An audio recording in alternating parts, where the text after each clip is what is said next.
Our guest on This is America and the World is career U.S. Ambassador Thomas Pickering. Ambassador Pickering formerly served as U.S. Ambassador to India, Jordan, Israel, El Salvador, Nigeria, and Russia. He also served as the U.S. Ambassador to the United Nations. Today, Ambassador Pickering is Vice Chair of Hills and Company here in Washington, D.C. Ambassador, good to see you once again. Nice to be back with you, Dennis. Thank you. Your annual visit. Now, long may they continue. There you go. When you look at the world today, what do you see? Worse than last year. Oh, no. Yes. I thought last year it couldn't get any worse, but it has. Certainly the Middle East is a bigger mess. The divisions with Russia are more severe. The deep concern in this country, some of it valid and some of it exaggerated by China as a competing power, is growing. Latin America with Venezuela has now reached a new peak of what I would call uncertainty, unpredictability, but potential change in war.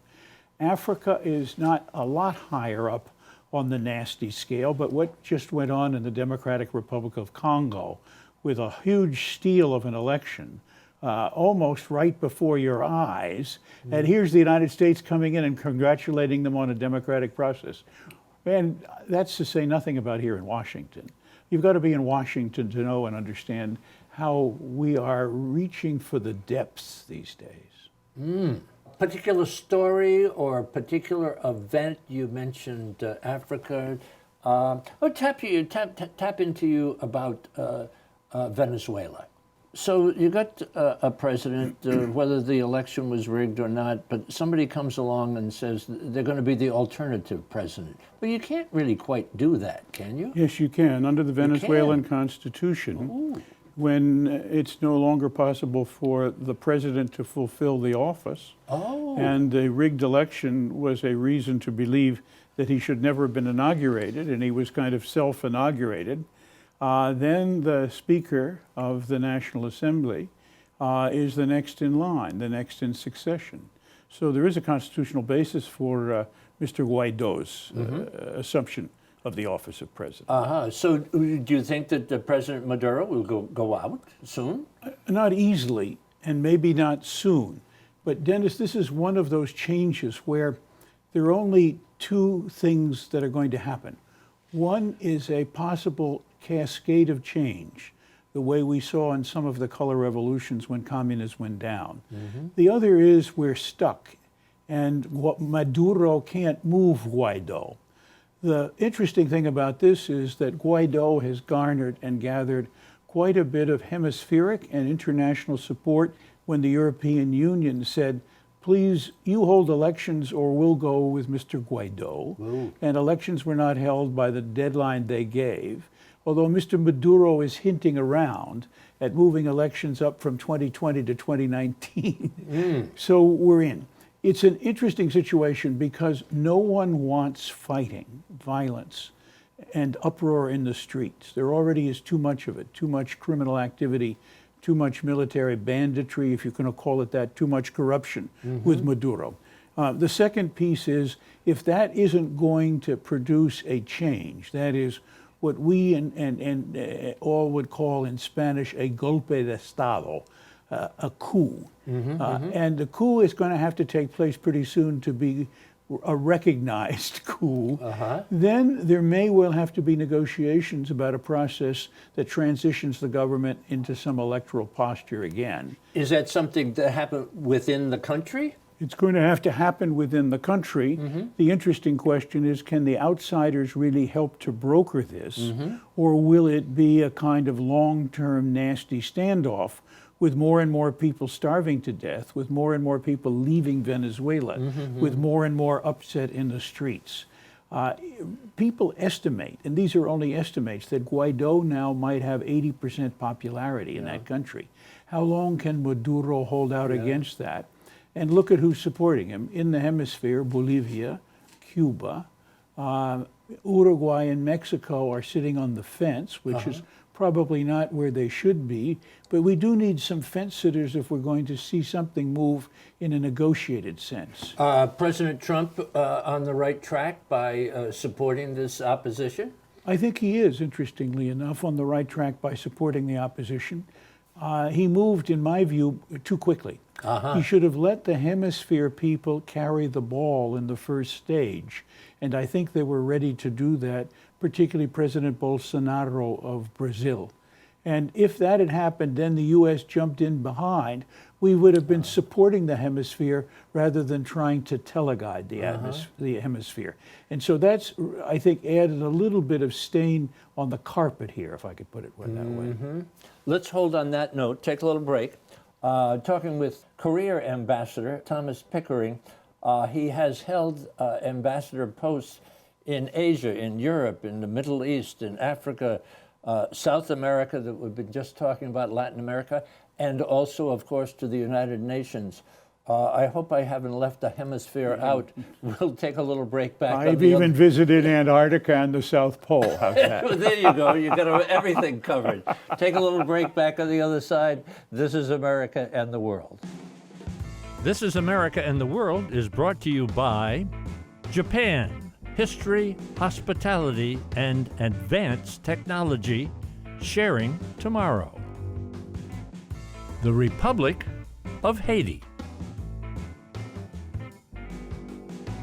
The League of Arab States. The Sultanate of Oman. The Rotondaro Family Trust. The Forerunner Foundation, dedicated to forward-thinking public policy. And the Embassy Series, uniting people through musical diplomacy, presenting international artists in diplomatic settings. Ambassador Dan Coats just gave this intelligence briefing before Congress, and he mentioned China, North Korea, Iran, and Russia as people and countries we should keep an eye on. Talk a little bit about that briefing and the reaction of the Trump administration, of the president himself, and where that all comes together. The central problem was that the president has one view about Iran, about Russia, that are quite different than where the intelligence community has come out. And the intelligence community, I admire them, because it isn't easy to stand up to a president, particularly this president. They're all appointees of his. And both Dan Coats and Gina Haspel and Director Wray of the FBI were all there.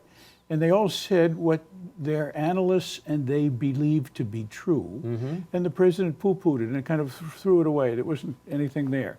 And I think that this is just another evidence of the disarray around President Trump, and indeed President Trump's individualist style, where questions of truth are secondary to questions of ambition for him. When the administration says, but look at the intelligence community when it came to Iraq and weapons of mass destruction, they were so wrong. That seems to be their reasoning for not trusting the intelligence community. And it's the reason for the intelligence community being very careful to do their best not to be wrong again. I see. Russia seems to be every place. Yes. We were just talking about Venezuela. They seem to have inserted themselves or tried to in North Korea, our negotiations there. What do we know about Putin other than he was a KGB officer? What do we know about him? He had a long career in the KGB.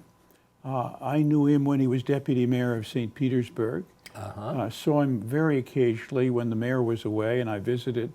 He went then to Moscow to first head the Kremlin administration for President Yeltsin, perhaps one of the most significant confidential jobs in all of Russia. Probably $300 or $400 million in the budget on a regular basis at the Kremlin. He did well. He got Yeltsin's confidence. He then went to be head of the Russian equivalent of the FBI, the Federal Security Service. Did well there. Of course, it fit with his intelligence background. And President Yeltsin chose him as prime minister and then his successor.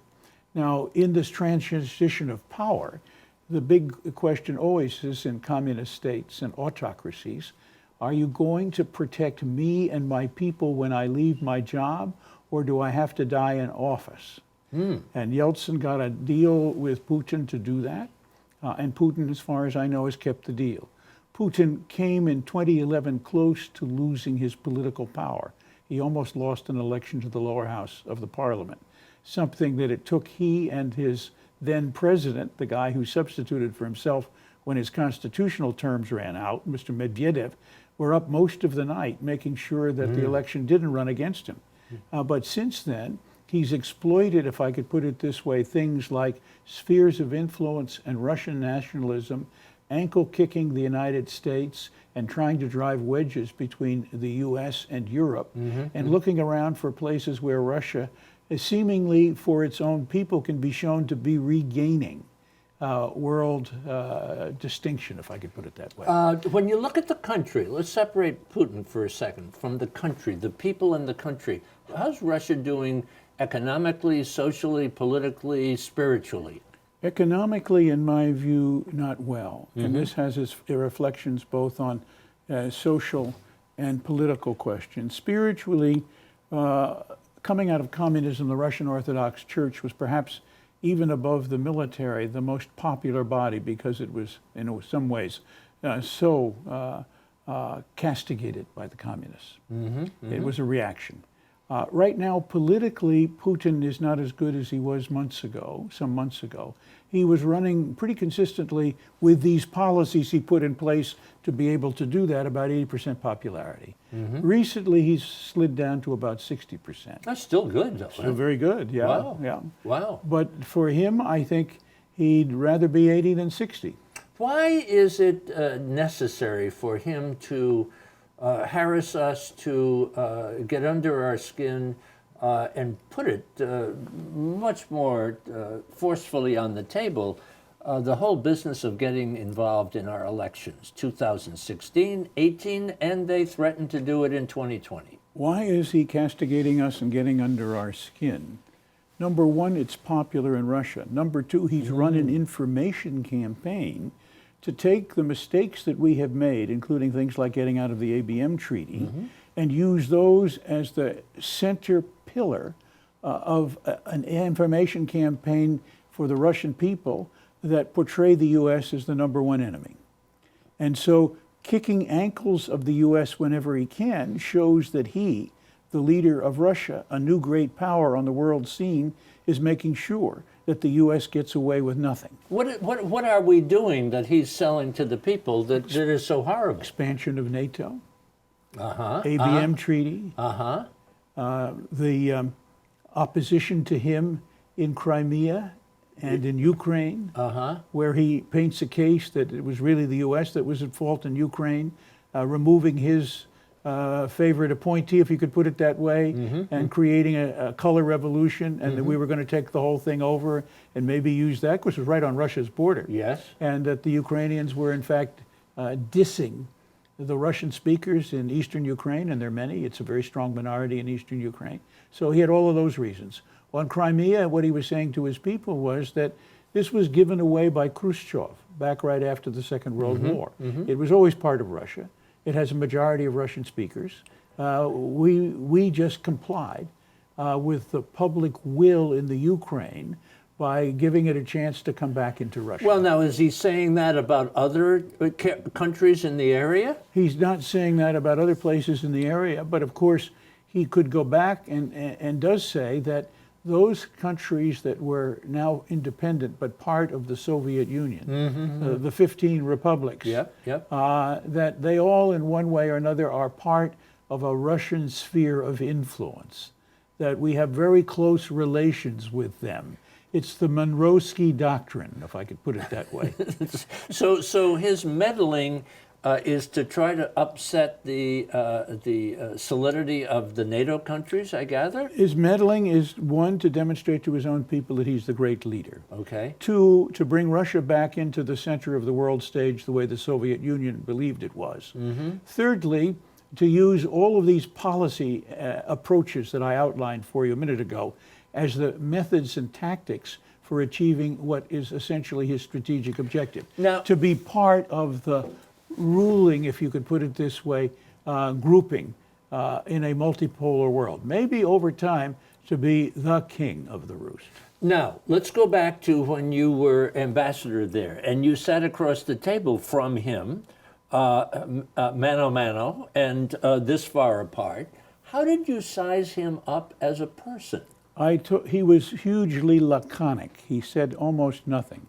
I sized him up as someone whose obvious training in the intelligence world led him to be a terrific listener and not much of a talker. Since then, I've had an opportunity in various situations to meet him, to ask him questions. He's been responsive on the questions. We were talking about issues that in many ways reflected areas of potential common interest. And so he was not, in that sense, gratuitously nasty in any way at all, or necessarily taking a position, and these were all 10, 15 years ago, that was something that was impossible to work with. It was a discussion in diplomatic terms that he staked out his own position, but he did it in a way to leave the door open, if I could put it that way, for further discussion and even negotiation. Let's go back to the election business. 2016, 2018, 2020. Is there any way that the United States can stop that meddling? Because it's all technology, isn't it? Of course it is. And the notion that any respectable intelligence service would not seek to open doors that are unlocked before it to do what it might wish to do in their view of the national interest is not a respectable intelligence service. So I don't believe, in fact, that over time, from time to time, we have hesitated ourselves to look at the open door possibilities. So it's a standard practice in some ways. That doesn't make it convenient.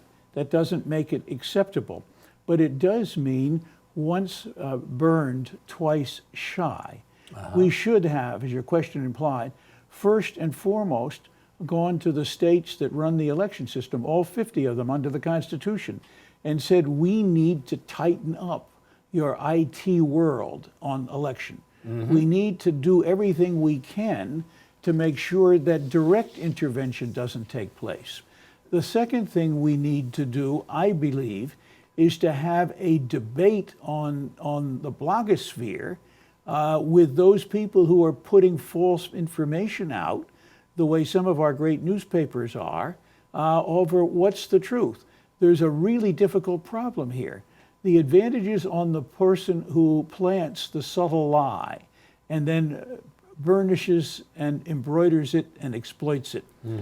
Because there are easier ways to put lies in than they are to prove that they're lies. And so we are, in that sense, in need of a more discerning public in terms of where things are going.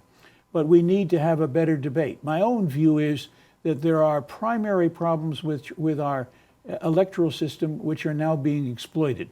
One of those is too much money being spent in too many places all around. I'd like to see us go back to an electoral system in which the candidates share in the dollar we put in on our taxes, raise it to 5 if you want, and that's distributed on a fair basis to candidates in each state and for each office. But Ambassador, that's not going to happen with the Supreme Court that we have, huh? It's not going to happen either probably with the Congress we have. After all, they depend upon outspending their opponents to come back.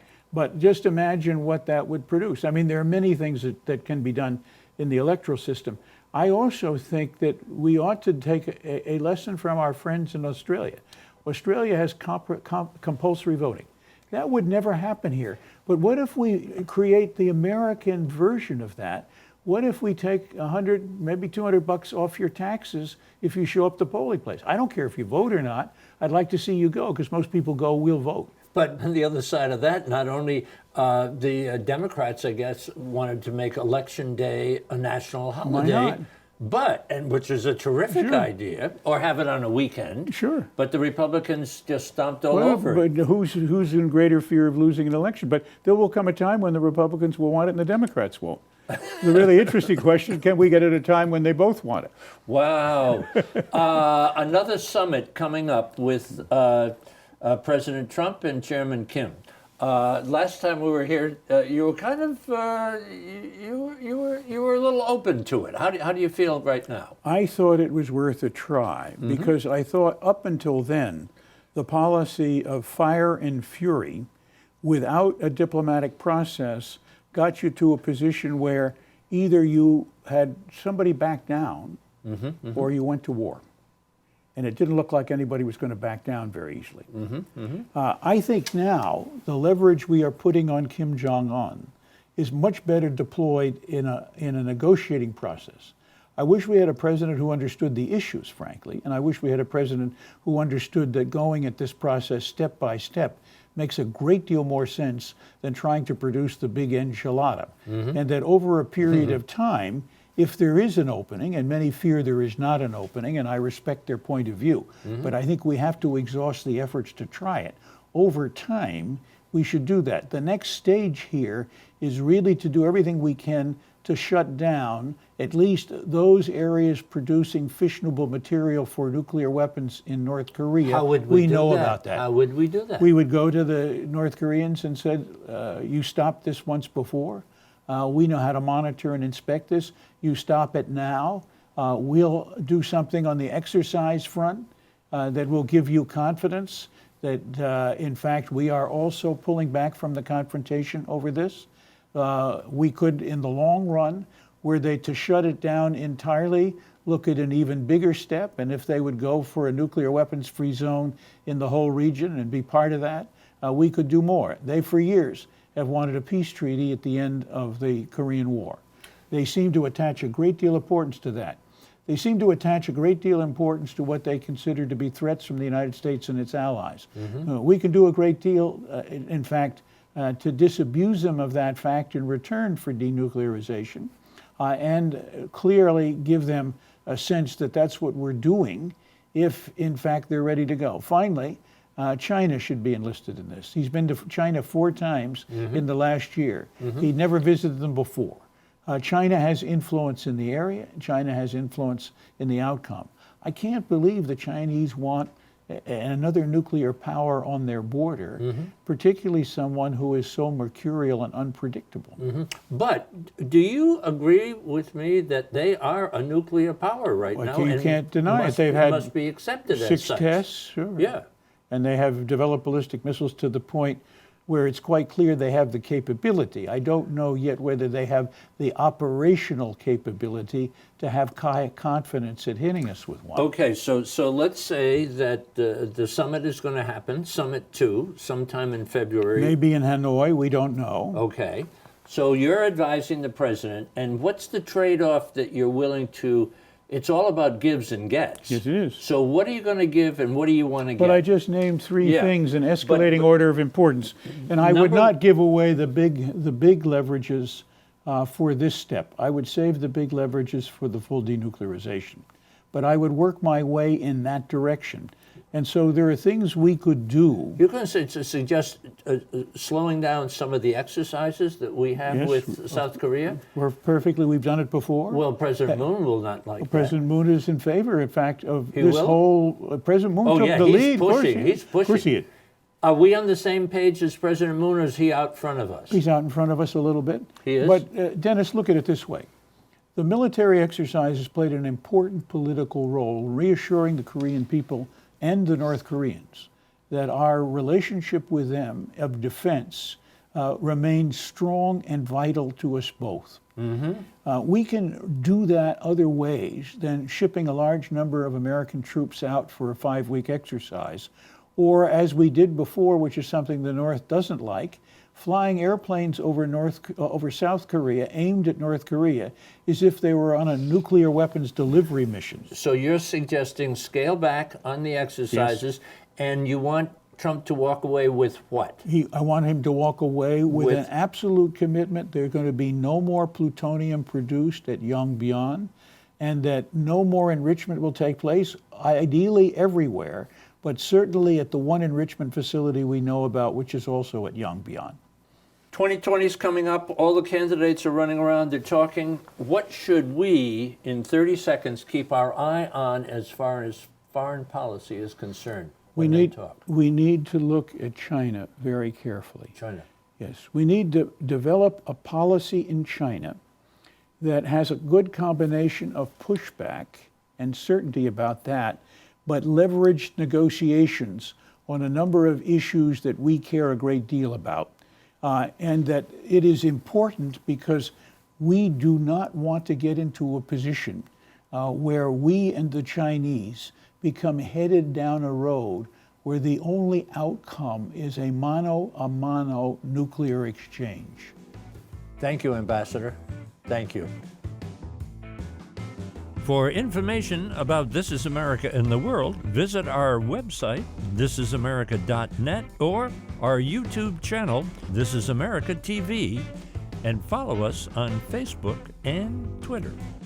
You can listen to all of our ambassador interviews on our podcast, The Ambassador Series. It's available on our website and iTunes.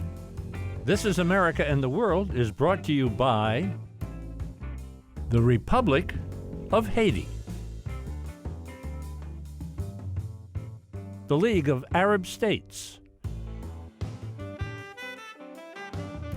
the Sultanate of Oman, the Rotendaro Family Trust, the Forerunner Foundation, dedicated to forward-thinking public policy, and the Embassy Series, uniting people through musical diplomacy, presenting international artists in diplomatic settings.